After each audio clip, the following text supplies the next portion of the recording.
Back to talking about power. Um, I was mistaken. I thought we were 150. We're now up to 195. So the interest is broader. We might even reach 200. You never know. Okay, so I just want to see a show of hand, uh, gaining, leveraging, acquiring more power at work, whether in the office, the clients, in the business community. Can I have a show of hand? Anybody who's interested, who's not interested? Just show me if you're interested. Yeah, mostly everybody. Let's see what obviously power means to you and how you'd like to leverage it. So sometimes people are shy to say yes because power can be perceived as manipulative. I gain power, maybe I gain power over another person. And some people, at least they like publicly to say, no, no, I'm not into power play. But in life, sometimes that's not an option. You either have power over things or others have power over you. It's a choice you make, and you can make it for the good as well. So I give you an example. The sun is the most powerful thing we are aware of or closest to us. And the power it emits, powers all the planets, especially Earth. And that's how life grows on Earth. And yet the same power can be used or misused in nuclear explosions and destroys life and destroy other people. So power can be deployed anywhere you like. So when we're talking about power, obviously this is in a major sort of expanded way, but when you talk about office environment, we'll get down to earth. And you'll see whether you want to use that power to for the good of all or for manipulating others. Hopefully, is the first, not the second. So, some people you already know around you figured out how power play works, and you can see from this picture. Who do you think has got it figured? The guy with the box, the cube, or the ball? Ball, yes. So let's take it, and I'll take it one at a time, and hopefully I will tell you maybe an example or a story, but even more hopefully you will tell me, because that's the only way we get a real feel for it. So here is the simple first one. What does that mean to you? Let me ask who's in front of me. So, Heb, what do you think? Never outshine the boss. How would you translate that? It can be many. It can mean many things. I mean, outshine in what respect? I mean, is it the numbers or it is the taking the lead and bypassing the boss? Keep it really down to earth. We're not trying to be philosophical here. You know, in day-to-day life, if you're in a team and you outshine the boss, how does that reflect? Eventually, the boss may feel threatened. Eventually, you might find, you're playing a game where you're trying to outshine the boss, maybe for progress. But be sure, in work environment, that can easily backfire. That's not a good way to accumulate power. Now, it doesn't mean to say be subservient or anything, but it's not clever to outshine the boss. And you notice it, especially in government. You will find that somebody like Biden maybe can hardly string a sentence together. But when the cabinet talk about him, it's always Biden this, Biden that, because they can't afford to outshine their boss. It's always the top person. And if you were clever and want to be in good standing, you never play that. So that's one of the rules. This is a very good, and it's not really something we're good at. Always say less than necessary. And whenever I bring it up, please feel free to speak up if you have an example, and that would really help the flow. So that's really something some of us are really good at. And you look around you, in a meeting, the person who's quiet seems to attract the most attention, as if he might be the powerful person in the meeting. Not the person that is yakking and, waffling about, busy talking. You will find the person at least projecting power now. The person who's saying the least appears to be the most powerful. So don't be misled to think the more you talk, the better it is. In power play, you might want to be a comedian or entertainer, that's a different story. But in power play, less is more.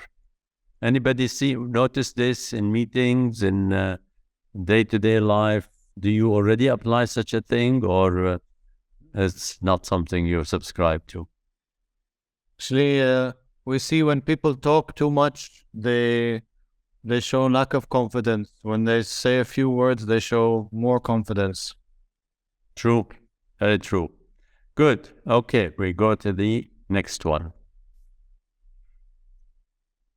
Reputation guarded with your life. Now, whether reputation as an individual, as a department, as a company, really reputation is everything. If your word is trusted and kind of bankable, people will, on your word, do anything. If you keep on letting people down, going back on what you say, deny you said what you said, and I'm amazed when I see people who actually lie blatantly. You know they did something, didn't do something, but they're afraid of retribution, and they start backtracking or altering the story or trying to kind of bullshit their way, sort of thing, rather than face retribution. That damages reputation, and nobody will trust to work with you. If you're dealing with a customer, your reputation is solid gold. And if you have it, you're in good business. Bankers have learned to really rely on that. If you're seen as a reputable company that has never defaulted, has never done it, that is what they bank on more than all the financials you submit to them. If they dealt with you and they can trust you. And that applies to your principal as you deal with them. It applies between you and your friends and colleagues in the office. So it sounds a bit extreme, guarded with your life, but it's not that extreme. If you're as good as your word, you can go a long way. Stay relevant. That's really a good one. Anybody, does this mean anything to anyone? Stay relevant. Jayant is shaking his head. Go on, Jayant. Good morning, everybody. Good morning, sir. Staying relevant has actually multiple components. The first one is obviously related to, since we are a technology company, so we need to upgrade ourselves in terms of technology. And we need to apply it as in, because we hear a lot about AI, our colleagues have been talking about a lot of opportunities this year. So we have to step in terms of technology. And second thing is obviously that because of the changes in the scenario, changes in business, changes in the company composition, especially at the customer end, when their requirements change, you should be able to adapt and stay relevant with them. If you're not relevant, they will get you somebody else. That is a clear perception. So here, adding to your knowledge, your competence, you can keep enhancing your exposure all the time. And you will find if you stay relevant that way in any setting, whether with colleagues, friends, relatives, any of their clients, when you sit with them, they know this person holds a lot for me, is worth being with. If you don't stay relevant, nobody will come to you. In fact, I have a friend who is in his 70s, but he says, these days nobody asks you questions. And I didn't want to say it, but how can they ask you questions if you don't stay up to date? What have you got to add to the conversation? He's very sweet, very nice guy, but if you don't stay on top of things, you don't have much to add, and the dialogue is not so enriching. So they don't ask you, they maybe just be friendly and nice to you. And that is no way to have power. Win through actions, never through argument. So, what do you think? It's all right. Everyday things, I think. Go on, Zahib, you started. People try to, one-upmanship kind of a thing that, okay, you've been, keep on giving reasons and, backing up their, talks only and not really putting that in action. So this is something that happens every day. We encounter these. Very true. So that is Benjamin Franklin saying, well done is better than well said. And that's, I guess, says it all. We want to be person who actually act. It's quite interesting how you can tell. You sit in a meeting, you agree certain things, people talk and talk about it, and you know who will walk away from the meeting and act, and who will walk away from the meeting, forget about it, and move on to the next thing. So action speaks much, much louder than words. And people get to know what you are like. They'll figure you out, and be careful you don't become one of those people who just waffle. This sounds manipulative, but let me see who can handle that. So in a conversation, don't go to appeal to the person. All these on the right-hand side, honor, virtue, justice, fairness, equality, integrity. Sometimes, let's say you go to, you lost in a tender situation. If you go to the client and tell it's not fair, you keep giving it to so-and-so, you do this, that is appealing to their maybe virtues, justice, sensitive, but they never respond. If you say, look, if you keep giving to X, you'll be totally dependent on X. And one day, if X fails you, you're in trouble. So their self-interest is to diversify. And if you work on that, you're far more likely to be listened to than if you just talk about how unfair it is. That's the self-interest. You want to talk about their self-interest. That applies in all aspects of things, even in a friendship. Where shall we go tonight? If all you're thinking about is yourself, it doesn't work so well, and they will not think highly of you. If you look at what's their self-interest, maybe they want healthy food, maybe they want something or another, you will be perceived as a much better friend. Who can guess what this is conveying? Look at the picture and see if you can guess. Someone with COVID sneezed on them. Well, that is supposed to convey infection. Okay. Where are our Emirati ladies? I notice Hood likes to express herself. Where are you, Hood? I'm sure I saw her. I'm here. You're here. Okay. So maybe you would like to contribute something. When you are with unhappy, unlucky people, don't you end up feeling unhappy or unlucky because it's infectious? Actually, I do feel this way. I agree. I've noticed that, and I tend to do no more than one meeting, and after that, I'm reluctant to do it again because it really is Out just of like, energy. yes, like COVID. It catches with you. Okay, let's go to the next one. So a lot of people think this is clever, to build a fortress around themselves, especially the super rich. Have you read about them? They sit in their high-walled sort of mansions, and they'll have guard dogs, and they'll have guards, and they'll have gates that automatically close, and cameras, and so on. And they think that's at their best protection. Okay, and that is a myth. In fact, the opposite happens in real life. Somebody advised them that way, but the reality is not that way. Usually, isolation is dangerous because we are human beings. We thrive on being with other human beings. We need them to survive. When you isolate yourself in a dangerous world, you're on your own. We survive best by being with other people, not on our own. When you circulate, you develop friends, allies, people you need, And it's amazing how soon you'll need them. You think you can survive on your own, you can't. And the animals have figured this out. I don't know why we haven't. These herd of wildebeest, they're not there for the fun of it. It's actually a protection mechanism. If a lion comes through sheer numbers, I have a chance. Maybe if the herd is 1 million animals, I have a 1 in 1 million chance of being attacked. If I'm on my own, I'm in deep trouble.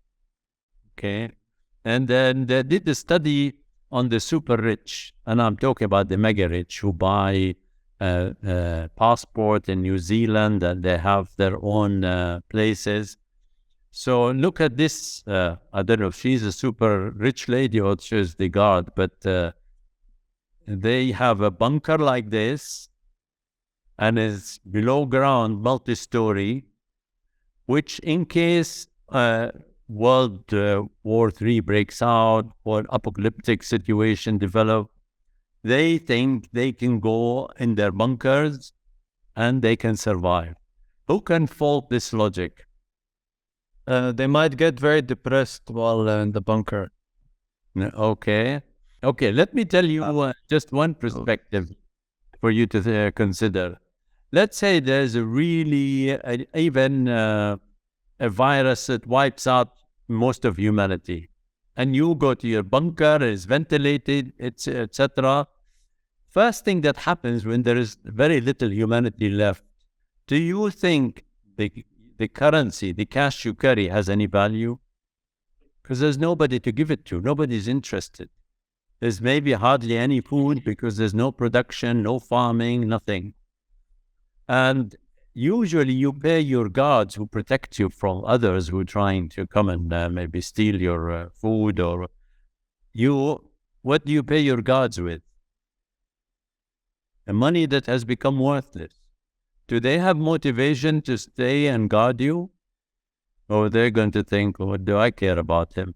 I better go and find some food and find some company. He's no use to me. That what he has or she had that was valuable is no longer valuable. The world has shifted. So that's a faulty logic. So we go back to it. Isolation is a bad idea.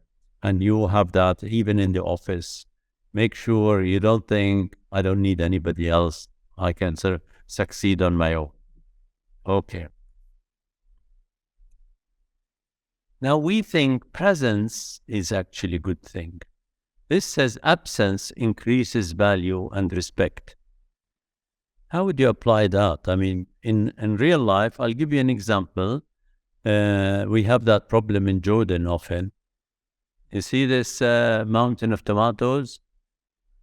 The farmers get very depressed when all the tomato produce comes to the general market on same week. The price becomes so cheap they'd rather throw it. They can't shift it. So presence in large quantity is not a good thing. Same thing applies if every day you show your face, say to a gathering or a majlis or something, you are devaluing yourself. People won't admit it, but too much presence is not good for you. And look what they do with diamonds. They make it through absence, through hoarding it somewhere else, not making it readily available in quantity. They make it very valuable. So that is a mechanism you can use when you're dealing. A certain level is, if you like, optimum. Too much above it, you devalue. Too much below it, you go into isolation. You don't want isolation. You don't want too much. All of those are really down-to-earth life things. Don't think of them as a theory that Fayez is playing with here. These are day-to-day life issues that you should remember. Also, Fayez, in absence is a common cure for love as well. A common cure for? Love. Ah, okay. That makes absence makes the heart to go fonder or something? Opposite of that. Absence makes the heart what? So if you are absent always, that means no love. Oh, okay. Yeah, but maybe you'll have a bit more value, maybe a bit more respect. If you're every day in her face, she'll say, for goodness sake, go and see your friends. Give me Yeah, some that's what space. that I face. Why you have come home? No work? I see. Okay, you're admitting quite a bit there. All right. So let's go there. This was also counterintuitive. Cultivate unpredictability. We think it's good to be clear, predictable. Everybody knows what Suhaib is like.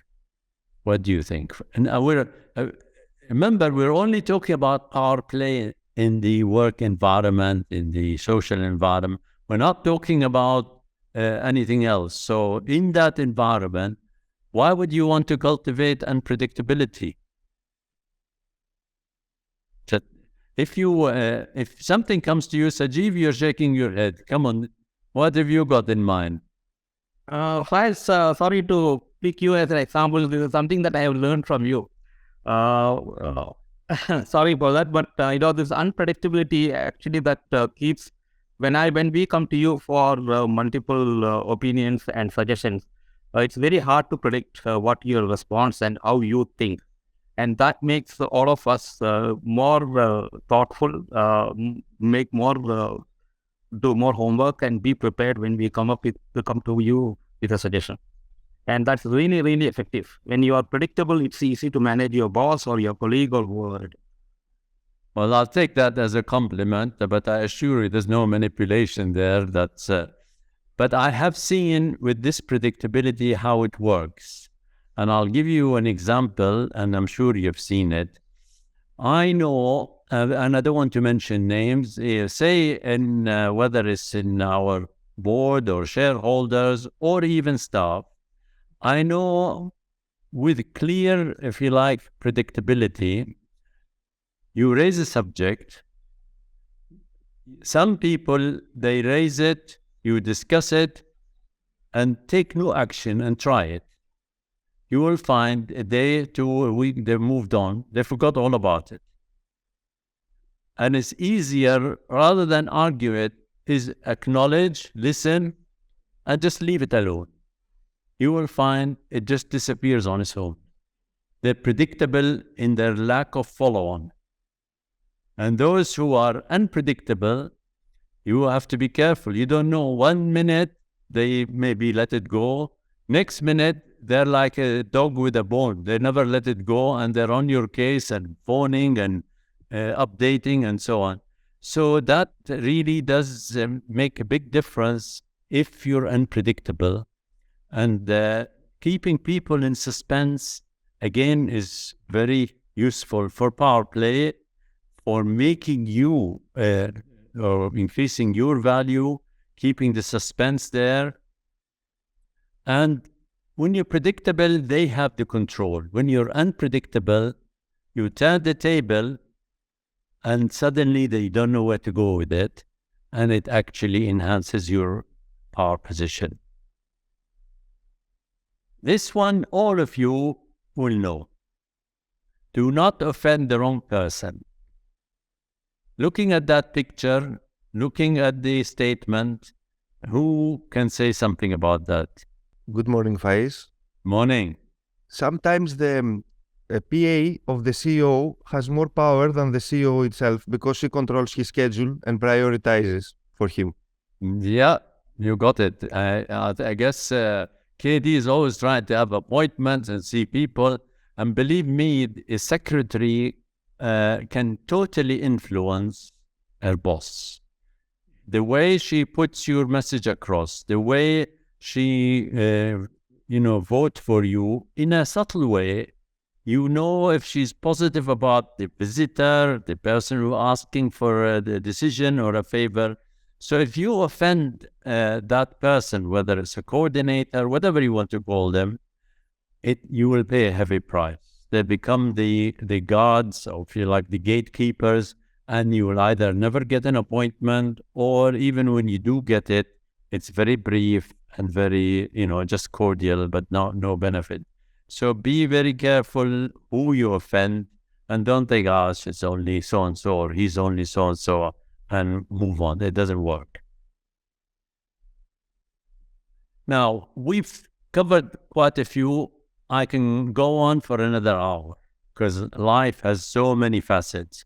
But I'm not going to do any more because we already overrun our time. But I want to say to you, now you've learned, maybe you learned to accumulate power, to harness power, but you also mustn't leak it. Because there's no point having power and then the next step you leak it. So I'm going to give you an example, and I hope, hopefully it means something to you. So we know leaking power means you never get anywhere. And that's the same thing with a leaky bucket. So here is an example. Think with me, you have $86,400 dirham in your pocket. Notice mostly it's dollars because that's the easiest place to find pictures. Otherwise, I would put dirhams or Omani Riyal or Saudi.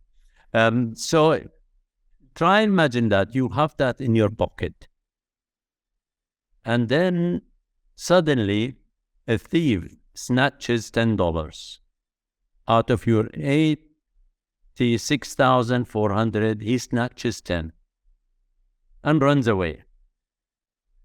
Now, let me ask you, if you have that much money, which is quite a big stack, he's run away with 10, would you chase him or would you let it go and focus on the, for like 86,390 that is still in your pocket and get on with your day and let the $10 go? What would you do? Chase after him to death or let him go and enjoy the rest of your day and keep your money? I would just let it go, Fayez. You would Just let it go? Yeah. Okay. What about Amreen Ismail? Did you chase? I think I will chase him to learn him a lesson that if you wanted, you could have asked and not the other way around. Okay. Let's see. Abdurrahman? I Abdurrahman? would chase him if, like, I could. Maybe I will tell his friends, everyone will come and snatch another $10 and another $10, and you will end up having. Okay, you're an unusual crowd. Most of the people will never risk the 86,000 to chase 10. Because if you go chasing him and fighting him, chances are either he takes the rest or you lose some of it as you're running and chasing and, tumbling and fighting. What do you think, Sridhar? You chase or you let it go? And I take one. I think if you would honestly ask logically, most people will say, let it go. It's only $10. I have got a huge stack in my. So assuming that is true. I will let it go and file a case. Okay, fair enough. So we say that, but we don't do that. Okay? So now you might wonder why 86,400. And that is because that's how many seconds are in a day. And if somebody comes to you and says something unkind, nasty to you, okay, that takes no more than 10 seconds. Yet you spend the 86,390 thinking about those 10 seconds. You waste the rest of your day with upset over that. And every time you think you forgot it, lunch, dinner, morning, night, it comes to mind and it robs you with some more time. Some people it can rob them of half of their day. They don't know how to let it go. So we go back to don't leak power. You've learned a little bit how to accumulate it. Don't let it go. Okay? So I'll ask you now to please rate, and if you can leave a comment, even better. Thank you very much. Enjoy the rest of your day.